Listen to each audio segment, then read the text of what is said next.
Hey guys, it's Nathan here with Media Production Pro, and today I'm going to be teaching you the basics of EQ.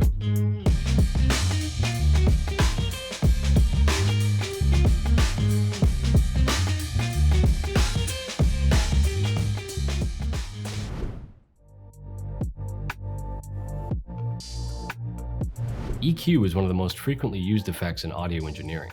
With EQ, we can make noises sound like they're underwater or coming through a phone. We can make them sound like they're in another room, or we can take the bass sounds out of Foley. The best part, however, is that EQ is relatively simple, yet extremely powerful. Due to the length of the video, I'm going to be splitting it into 3 different sections. The first section will be all about what EQ actually is.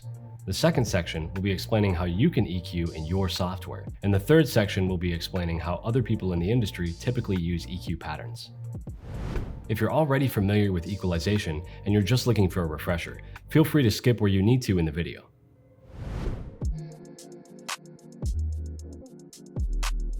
The concept of equalization, or EQ for short, is nowhere near as complex as some might think. It all comes down to 2 basic parameters: frequency and volume. As you might know, all sound can be separated into frequencies. These frequencies are typically expressed in a unit called Hertz, or Hz for short. Lower pitch sounds occupy the lower frequency ranges on the left, and higher pitch sounds occupy the higher ones on the right. At the base level, most EQs are separated into lows, mids, and highs. But when you really start getting into EQ, there are also low and high versions of each section or band. For the purpose of this video, we won't go that in detail. We typically associate lows with bass and impact, mids with warmth and presence, and highs with clarity and sibilance. Then we have the y-axis, volume. Volume is expressed in decibels, or dB for short. Just as you would expect, higher values are louder and lower values are quieter, with around -24 dB being extremely quiet and 0 dB being the loudest a sound can get without distortion. Now that you understand frequency and volume, you can probably see where this is going. EQ is the process of selecting a specific frequency range and adjusting its volume however we want.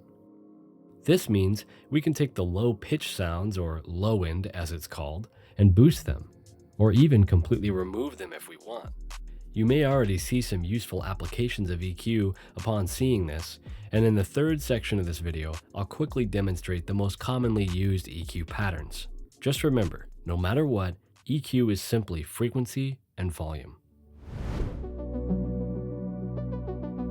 Now that you've seen the concept of equalization, let's get into how to actually do this effect inside of your editing software. As you might expect, every program displays their EQ slightly differently. Some programs use levers, others use nodes, and some even use graphs, but they all basically function the exact same, allowing you to adjust the volume of frequencies from left to right. For the sake of the length of the video, I'll only demonstrate how to do EQ in Adobe Premiere and After Effects. But most other programs handle their EQ in similar ways, so don't worry if you're using something else.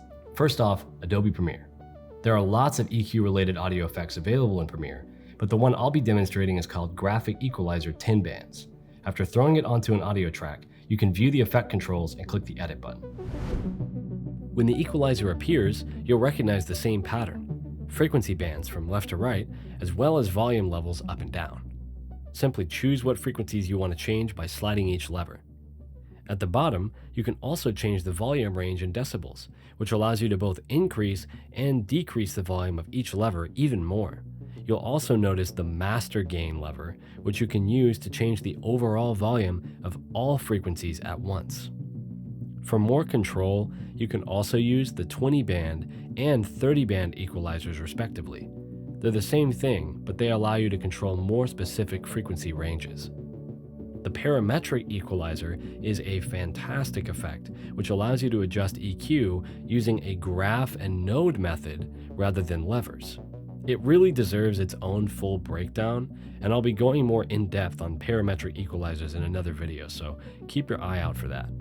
That's really it for Premiere.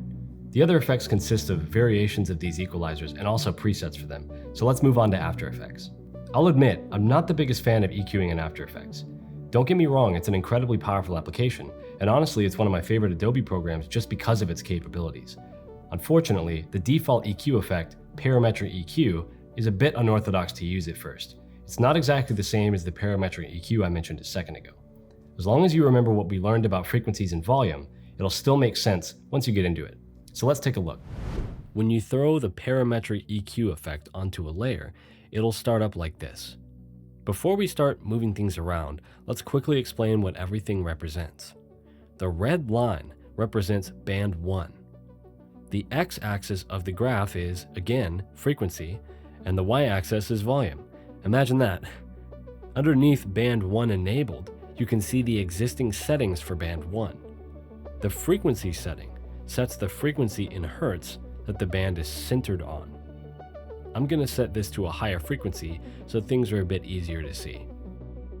The bandwidth controls how much of the frequencies around the one that you set it to are affected by the boost or the cut. The higher the bandwidth, the more frequencies are affected.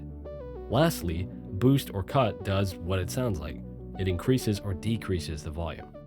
So with a frequency like 10,700 Hz, if we have a high bandwidth and a 100% boost, the curve looks like this. And if we have a small bandwidth and a 100% cut, the curve looks like this. Lastly, you'll notice a band 2 and a band 3. These allow you to make multiple adjustments to multiple frequency ranges simultaneously, all with their own independent bandwidths. I'll be honest, I've been doing sound design and EQ for a long time, but I've never seen one that looks quite like this, so don't feel bad if this one's kind of confusing. Keep messing with it and listening to the way it changes the sound, and you'll get it down. That's it for After Effects. But before we move on, here's a quick look at what EQ looks like in other popular software. You'll quickly notice the commonalities if you haven't already.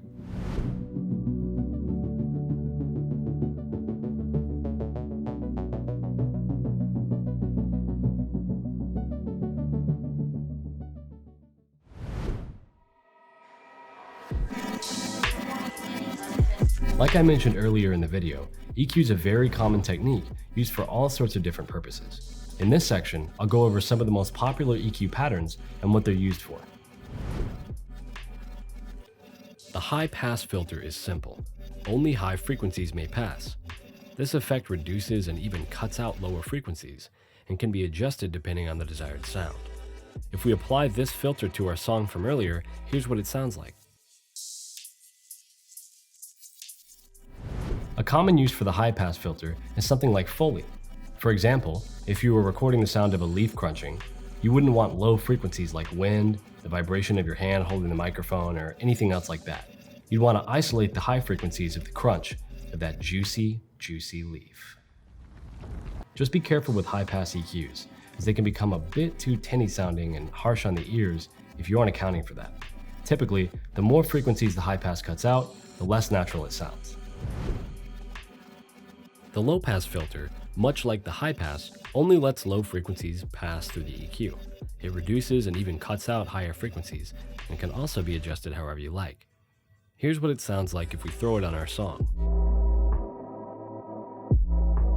It's a pretty cool effect, and the uses for it are extensive, from manipulating sounds to seem like they're underwater, to making noises seem muffled, like they're coming through a pillow or they're in another room. That's just one example of what this filter can accomplish. Again, be careful to monitor these sounds, as they can become too bassy and unnatural. Unless that's what you're going for. In which case, nice. You do you. The band pass filter is similar to the high and low pass, except it only lets a specific range of frequencies, called a band, through the filter. The width of the band can be adjusted, just like the bandwidth parameter we changed in After Effects. A popular use of the bandpass is mimicking an old radio or telephone. Here's what our song sounds like if we cut out everything except the frequency range here.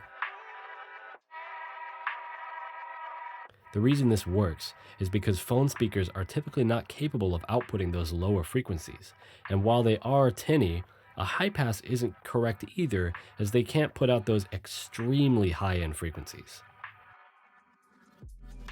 The band stop is the opposite of a band pass. It stops or rejects the frequencies you choose. Here's what it sounds like on our song. The uses for this are pretty niche, but one example might be removing a frequency you don't want in a sound, like a low-end hum from a nearby machine, or perhaps a tinniness in an instrument or voice. Another great example is a practice called de-essing, which involves lowering the volume of S syllables in our voices by targeting those frequencies, and it's a common practice in vocal recordings. These are only the most basic patterns, and there are a lot more. I encourage you to try messing around with different EQ patterns in your own project. For example, you can actually create your own sounds using high passes and low passes by layering. If you were to use EQ on a bassy impact sound and then layer a high, fuzzy texture that you high-passed, you could get your own completely unique sound. I'll be going more into this in a video on Foley and sound design. It's also important to note that EQ isn't only used to cut out frequencies. It's commonly used to boost specific ones, thus enhancing them. For example, a voice can become more bassy or a noise can become more clear sounding. Well, that was a lot of information, so feel free to keep this video as a guide in case you need to refresh your knowledge or explain the information to a friend. This video only covered the basics of EQ so that you could understand the fundamental concepts behind them. In the sound design industry, EQ is practically its own science, with things like Foley, instruments, and even vocals having their own specific industry standard EQ patterns. These are typically adjusted and fine-tuned depending on a person's voice, the type of instrument or sound, and personal taste or creative direction. Just remember, no matter how complex it may seem, EQ at its core is only the act of raising or lowering the volume of specific frequencies. With some practice and your own study, you can quickly and easily see a big difference in your own audio and achieve the sound you want for your project. Anyways, that should more or less wrap up this quick video on the basics of EQ. If you liked it, feel free to give it a thumbs up and subscribe to our channel. If there are any topics you would like us to cover in the future, just let us know in the comments down below. Take it easy and we'll see you in the next one.